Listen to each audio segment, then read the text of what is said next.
Sir ನಮಸ್ತೆ. ನೀವು ಒಂದು ಜನರ ಅಭಿಪ್ರಾಯ ಪಾಯಿಂಟ್ ಆಫ್ ವ್ಯೂ ಹೇಳ್ತೀರಾ? ಅದೇ ಅಧಿಕಾರ ಹಂಚಿಕೆ ಆಗಿದ್ರೆ ಕೊಡೋದು ಸೂಕ್ತ.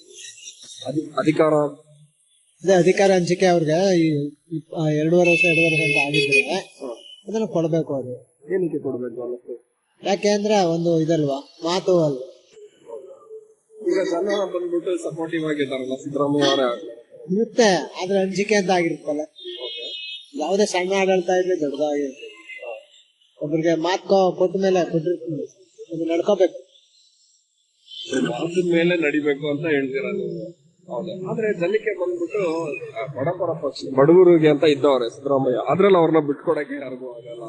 ಹಿಂಗಲ್ಲ, ಬಡವ್ರ ಪರ ಎಲ್ಲ ಮಾಡ್ತಾರೆ, ಯಾರು ಮಾಡಲ್ಲ ಅಂದ್ರೆ ಸರ್ಕಾರ ಬಂದಾಗ ಮಾಡೇ ಮಾಡ್ತಾರೆ.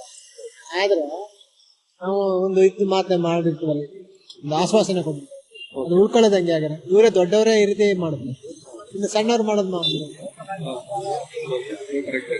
ಈಗ ಸಿದ್ದರಾಮಯ್ಯ ಅವರು, ನೀವು ಯಾವ ಊರು ಸರ್? ನೀವ್ ಯಾವ ಊರು?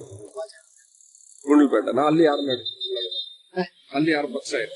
ಅಲ್ಲೂ ಕಾಂಗ್ರೆಸ್ ಇದೆ. ಈಗ ಅಲ್ಲಿ MLA ಇರೋದು ಕಾಂಗ್ರೆಸ್. ಏನೇನ್ ಮಾಡ್ಕೊಟ್ಟವ್ರೆ ನಿಮ್ಮ? ಏನು ಮಾಡಿಲ್ಲ ಇವಾಗ, ಯಾಕಂದ್ರೆ ಇವರು ಗ್ಯಾರಂಟಿ ಯೋಜನೆಗಳನ್ನ ಕೊಟ್ಟು ಒಂದು ರೋಡು ಸರಿಯಾಗಿಲ್ಲ, ಏನೂ ಇಲ್ಲ. ಮತ್ತೆ ತಿರ್ಗಿ ಅದ ಹೇಗೆ ಸಪೋರ್ಟ್ ಮಾಡಕ್ಕಾಗುತ್ತೆ ಅದೇ ಪಕ್ಷಕ್ಕೆ? ಈಗ ಸದ್ಯಕ್ಕೆ ಮಾಡಿರ್ತೀವಿ ಅಷ್ಟೇ, ಮುಂದೆ ಇನ್ನು ಅವ್ರಿಗೂ ನಾವು.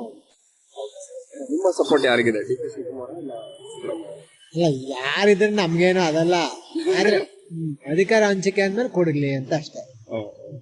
ಸರಿ, ಥ್ಯಾಂಕ್ ಯು.